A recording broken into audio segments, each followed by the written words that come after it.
everyone. Welcome back to another episode of Liam. Hope you're all doing well and enjoying the start of the season. I've been having a great time up here in Whistler. It's been snowing quite a lot lately, and it's made for some great powder days. It's also been coming down really cold, which has been nice, very blower snow, but it's also led to quite a few camera issues. I film the majority of my videos on GoPros, and last year I used the GoPro Hero 9. This year I've moved on to the Hero 10, and with it has been its own complications. When I set out to film my opening weekend video, I took the GoPro with me like I always have, and after about 2 or 3 laps of filming, it started shutting off on me. Now I assume this was just a dead battery, so after plugging a fresh one in, I got about 10 seconds of record time before it shut off again. I couldn't really figure out why it was doing this initially. With no error messages and full of batteries, I was kind of at a loss, so I went out and bought a new SD card, hoping that maybe it was an SD card issue. It's pretty common with those micro SD cards. I went out and bought a ProGrade 128 gigabyte card, sort of the best and fastest card I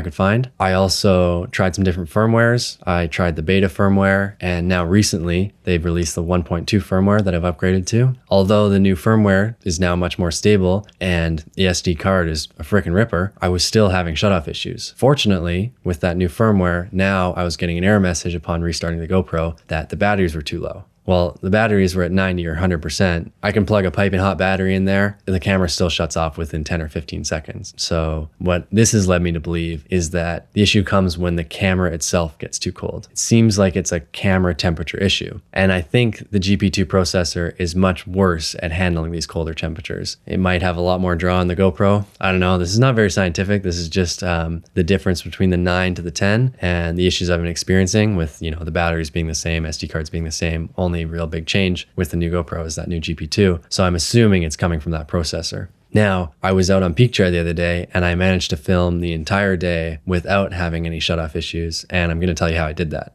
And that was by religiously focusing on keeping the camera warm. So it was minus 14 at the top of the peak, and I knew it was gonna be a really tough day for it. So every time I would stop during the day, I would stuff the camera down my pants, in between my boxers and my base layer, right under my belt, to get as much body heat on the camera as possible. I also made sure to do all my battery switches at the bottom of each run before stuffing the camera down my pants. This was because every time you open that door, cold air gets into the camera, and that seemed to make the issue much worse. In prior days, I could get through one full battery and then I'd go swap out a new one and then all my issues would start. So making sure that you do your switch and then warm up the camera right away. I also stopped turning the camera off between shots. As soon as I pulled the camera out of my pants, plugged it on my helmet, it was on, and then I'd press record. And if I could, I would just leave it recording all lap. I have that 128 gigabyte card. You can record for about 2.5 hours. That's pretty much a full day of filming, that's for sure. But also keeping the camera on at all times, not using quick capture, that was very helpful. Now I use the camera on a pole a lot, and in that case, you don't want to be taking it on and off to stuff it down your pants. So I'd recommend using a power bank like this. Now I've used one in the past, and traditionally I would turn it off after each lap, things like that. Now I would recommend that you just leave that camera on all day long to keep it warm. You've got this big power bank, you're not going to run out of battery. If you have to, keep it recording all day long. You're probably not going to run out of storage space. The filmer I've been working with, Willie, who's done all the on-hill filming for the past couple of videos, he also had a great idea of getting those hot pockets that you put in your gloves and stuffing them in your pockets and then firing the camera in there in between each lap. So bar none, the biggest factor in having a successful day with my GoPro has been keeping the camera warm. So if you can do that, hopefully you won't have any issues. I was very frustrated with this. Nothing is worse than heading out to get some shots and then having a camera fail on you. Now, some of you might be thinking, why don't I just try GoPro's new Enduro battery? And I really want to. The unfortunate thing is that they don't ship them to Canada. So I do have some on the way. I've had to ship them to a friend in the States and then get that friend to ship them to me up here in Canada. So when I get my hands on them, I'll let you know if they're actually any better than the traditional GoPro batteries. I still think I'm going to have the same issues where I'm going to have to keep the camera warm, but at least when the camera's warm, hopefully the batteries will last longer because that will still be helpful. Now, all this GoPro trouble has actually sparked some inspiration to try a new camera on hill, and that will be the one you're looking through right now. It's a Sony FX3. I think it may bring with it its own challenges, but I also think it's going to give us the ability to be more creative, more cinematic, and capture these moments in ways that I never have before. So I'm really looking forward to that. I don't know if it's going to make its way far out of the park, but I'm excited to try something new. I don't think the GoPro will ever go away for good, especially now that I've figured out the pants method, but I'm looking forward to trying new things, and I hope these tips have helped you. It's just so frustrating having gear troubles, and I've heard from so many people having these battery issues, hoping by maybe taking these steps to keep your camera warm that you can forego all that pain of missing shots.